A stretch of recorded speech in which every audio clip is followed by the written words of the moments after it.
Alors, nous arrivons à la troisième partie, qui est la libération. Alors, cette libération, elle va se faire attendre. Parce que, eh bien, alors aussi, il y a quelques pères de famille, quelques individus qui vont être libérés, disons, en 42. Et parmi eux, donc, il y avait le fameux Émile Labruni. Alors lui, il est libéré le 14 juillet 42. Pour des raisons familiales, je crois qu'il a perdu quelqu'un, son épouse, quelque chose dans sa famille, et donc il rentre. Et là, il disparaît. Il part dans la Haute-Auvergne, où il rentre dans la Résistance. Et puis on le retrouve, c'est la suite, on va le retrouver à la direction nationale du Front National des instituteurs. Parce que le Front National était structuré à toute une série de branches. Et en juin-juillet 1944, il y a une série d'arrestations au niveau de l'état-major FFI Zone Sud, et lui, il va participer à la recréation de l'état-major, et c'est comme ça qu'il sera actif dans la libération de Lyon, hein, et qu'il terminera la guerre comme colonel FFI. Voilà. Alors, là aussi, les quelques-uns qui sont rentrés ont tous repris le combat. Et ça me fait dire que quand vous avez un problème politique, il doit se régler politiquement. Les mesures répressives, policières ou judiciaires ne font que vous gagner du temps. Comme je vous l'ai dit tout à l'heure, gagner quelques années pour les hommes politiques, c'est l'éternité. Et donc, vous pouvez citer la répression, elle ne sert à rien. Sur des militants convaincus, ça passe, ça coule comme sur les ailes de cadavre. C'est ça, vraiment. Et donc, vous avez là un bel exemple, mais je pourrais vous en citer toute une série d'autres. Alors, en Algérie, il y a le débarquement des Alliés. Je vous signale qu'il y a des officiers français. Alors, en Algérie, pour comprendre les choses, l'armée d'armistice comprenait trois groupes. L'armée de France, l'armée d'Algérie, l'armée d'Afrique, 100 000 hommes, et l'armée du Levant. D'accord ? Et l'armée du Levant, comme l'armée d'Algérie, a combattu les Alliés lorsque les Alliés ont voulu s'emparer du Levant ou ont voulu débarquer en Algérie. Vous avez même des officiers français qui ont été décorés pour leur activité dans la résistance à l'invasion anglo-saxonne. Bon. Donc, les Alliés débarquent. Et les Alliés avaient réfléchi quand même. Et ils avaient réfléchi à une solution politique. Et ils avaient prévu de nommer gouverneur général de l'Afrique du Nord et, j'allais dire, chef de la première armée, le général Giraud. Alors, le général Giraud, c'était un patriote convaincu, qui s'était évadé de l'Allemagne, qui avait plus ou moins la bienveillance des autorités de Vichy, avait vécu dans une semi-clandestinité, et on envoie donc les Alliés, on envoie donc le sous-marin récupérer Giraud dans les calanques du côté de Cassis, pour l'amener à Gibraltar, d'où on l'aurait transféré sur Alger. Et là, il y a eu un hic. Parce qu'il y a l'histoire, il y a les grandes idées, il y a les grands mouvements, et puis il y a le grain de sable, qui fait que les choses ne se passent pas comme il faudrait qu'elles se passent. Donc Giraud prend du retard. Alors il prend quelques jours, quelques heures, c'est pas un retard fabuleux. Il prend du retard. Il manque de peau.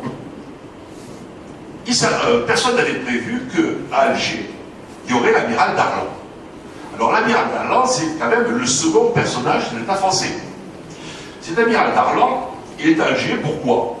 Parce qu'il a un fiston qui devait être militaire. Je pense qu'il était militaire. Et donc ce fiston militaire est malade. Il devait être gravement malade, parce qu'à l'époque on ne faisait pas le voyage Vichy-Alger comme ça pour une angine. Et donc son fiston est gravement malade, en bon papa, Darlan débarque à Alger.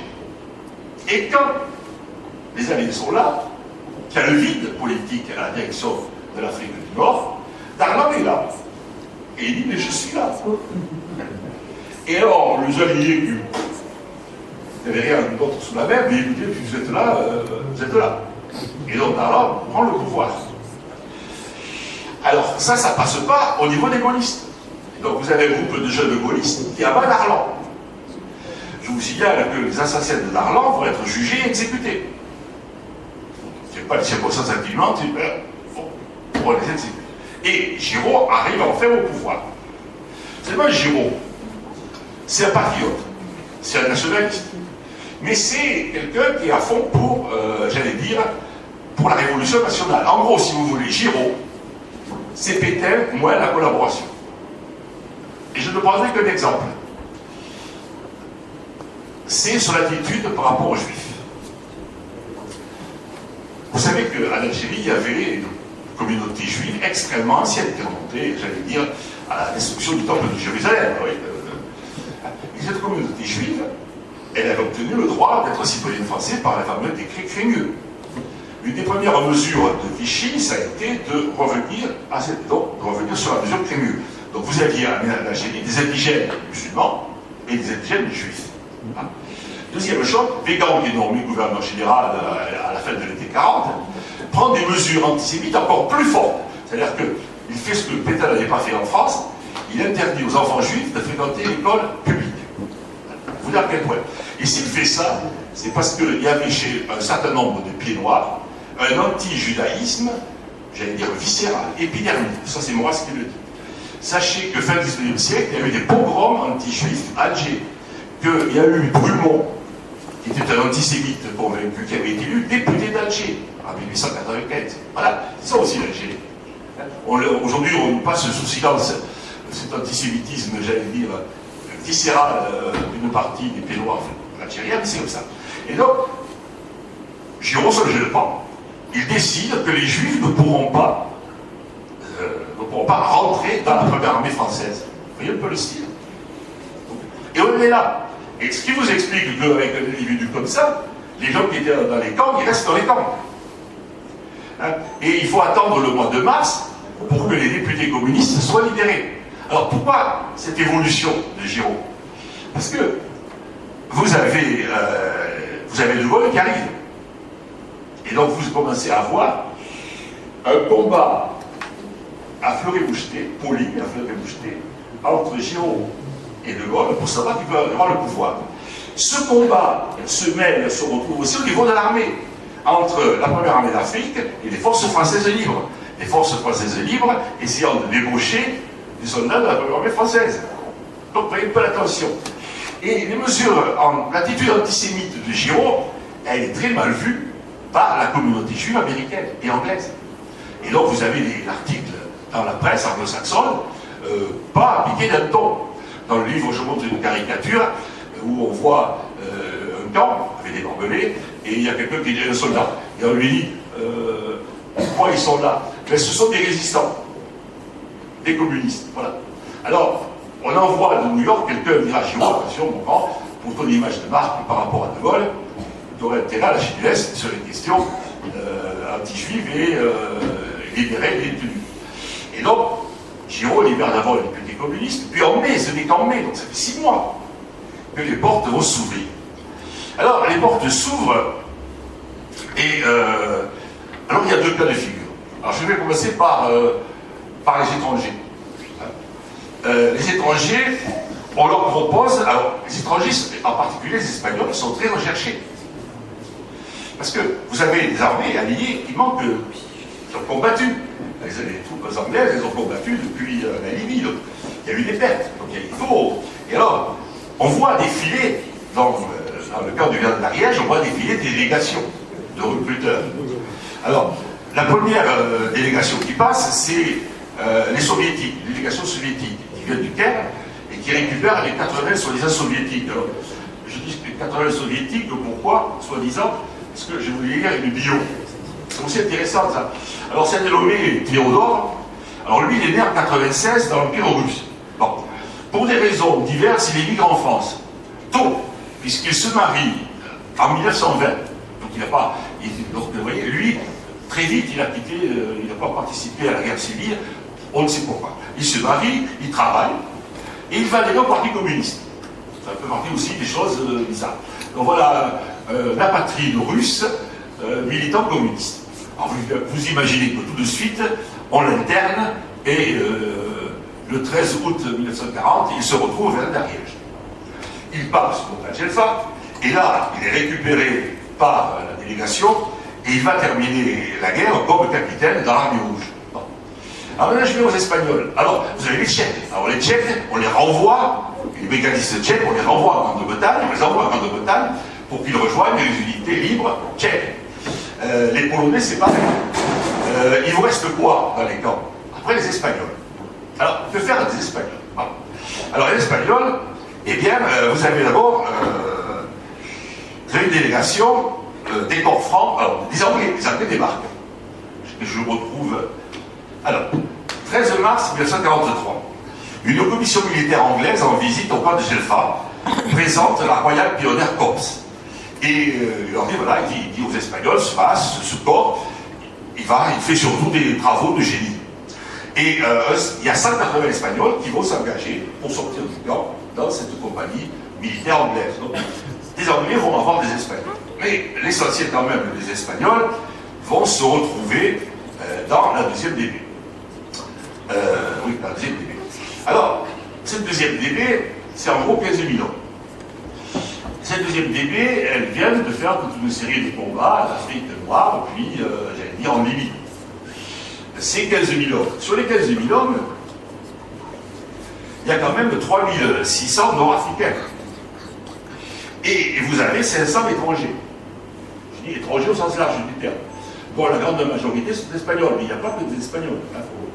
Et on va regrouper l'essentiel de ces Espagnols dans la fameuse 9e compagnie de régiment, dans la 9e compagnie de régiment de marche du Tchad, qui, elle, venait du Tchad. Donc vous imaginez qu'au niveau des effectifs, ils avaient laissé quelques plumes sur le chemin.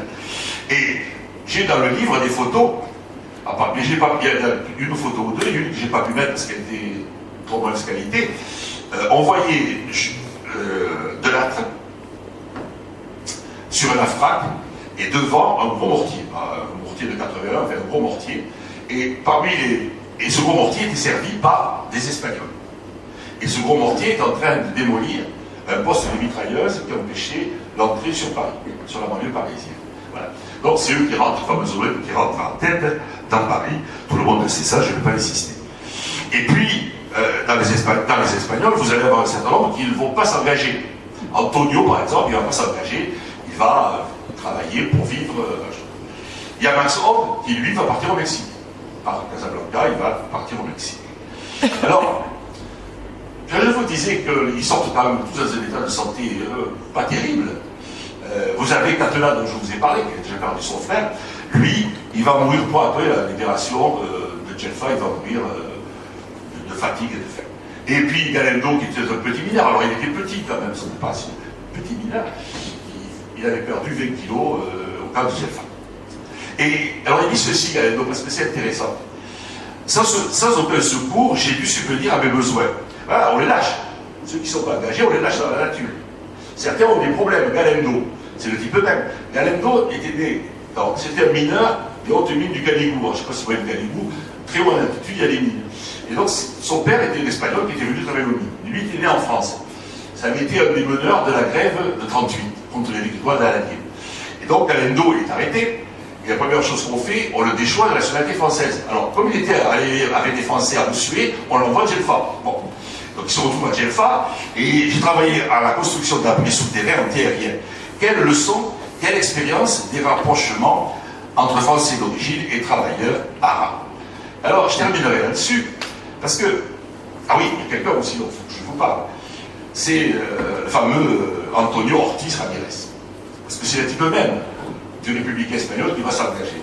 Alors lui, il avait commandé une colonne, il avait commandé la 25e division républicaine, et il se retrouve à Saint-Cyprien, puis au château royal de Collioure, puis au Vernet d'Ariège. Bon. Lui, il s'engage en mars 1943 dans les corps francs d'Afrique. Il fait la combat de Tunisie, la totale combat de Tunisie, il débarque en Corse, il débarque à Saint-Tropez, il fait la campagne d'Alsace, il passe en Allemagne et il est blessé le 8 avril 1945 à l'Allemagne. Enfin, ça, c'est l'exemple même de ce que sont devenus un certain nombre de ces républicains espagnols. En fait, ceux qui ne partent pas à l'armée, et ça, c'est important parce que eux, ils vont travailler. Oui, bien sûr. Et comme c'est tous des militants syndicaux ou politiques, la première chose qu'ils vont faire, là où ils travaillent, c'est de créer une section syndicale. Et par exemple, vous avez un mineur du Bousquet d'Or. Alors, Bousquet d'Or, c'est le petit bassin du côté de Montpellier. Qu'est-ce qu'il fait? Il est dans une mine de lignite à Philippeville et il forme un syndicat qui regroupe surtout des musulmans, des Algériens musulmans. Quand je vous disais que le travail, comme disait Galendo, ça permet de découvrir l'autre et de militer avec les autres, même si vous n'avez aucune idée sur ce que sont les autres, parce que tous ces militants qui démarrent en France, ils n'ont aucune idée de ce que c'est que la religion musulmane, il faut faire attention. Vous avez Coste, alors lui il était ouvrier agricole à Bessant, c'est toujours dans l'Hérault. Lui, il devient ouvrier agricole, il crée un syndicat CGT des ouvriers agricoles au Télégraphe, et puis il crée l'union locale de Sidi de la Messe. Voilà. Et alors, il y a l'autre, bon, voilà. Et donc, si vous voulez, là, il y avait un moment, alors je fais une parenthèse, puisque je passe toutes ces minutes, une petite parenthèse, là, il y avait un moment où, en Afrique du Nord, en Algérie, nous étions dans une période quand même, on pensait, il y avait le programme du CNR, il y avait quand même plein de choses qui se faisaient, plein de tensions qui se faisaient au centre du gouvernement provisoire, le vote des femmes, en fait, il y avait plein de réformes qui étaient en cours. Et il y avait la possibilité de militants qui n'étaient pas englués, parce qu'on est tous englués, dans des habitudes. Parce que même les pilotes progressistes algériens, ils avaient culturellement des traditions dans des rapports avec leurs compatriotes juifs. On aurait pu envisager quelque chose. Et malheureusement, ce quelque chose n'est pas lieu. Je ne prendrai qu'un exemple.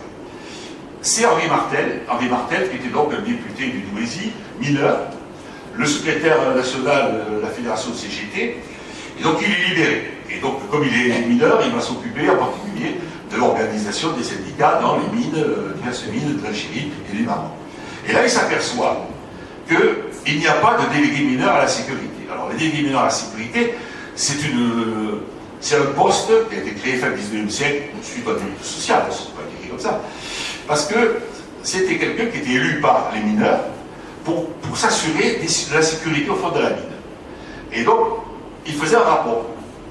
Et ce rapport, voilà. Et il dit, il faut absolument qu'on fasse un rapport qui est délégué mineur à l'Algérie.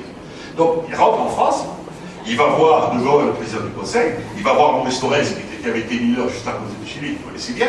Et donc, vous avez un décret où De Gaulle, Maurice Thorez, tous les ministres signent. Et en bas, petite note, il est dit ceci: la loi ne sera appliquée que si le gouverneur général signe les décrets d'application. Et les décrets d'application n'ont jamais été signés. Ce qui vous montre que la résistance au changement, parce que délégué mineur à la sécurité, c'était quand même pas la révolution, mais la résistance au changement dans une grande partie de la population et de la direction de l'Algérie, eh bien, était dure. Et malheureusement, cette résistance va faire que ce qui aurait dû être une grande fête, le 8 mai 1945, s'est terminé par des émeutes réprimées de façon sanglante, assez tif. Et que ce qui aurait pu être un début de quelque chose, eh bien, était au contraire un début d'autre chose, et malheureusement, c'est extrêmement mal. Je vous remercie.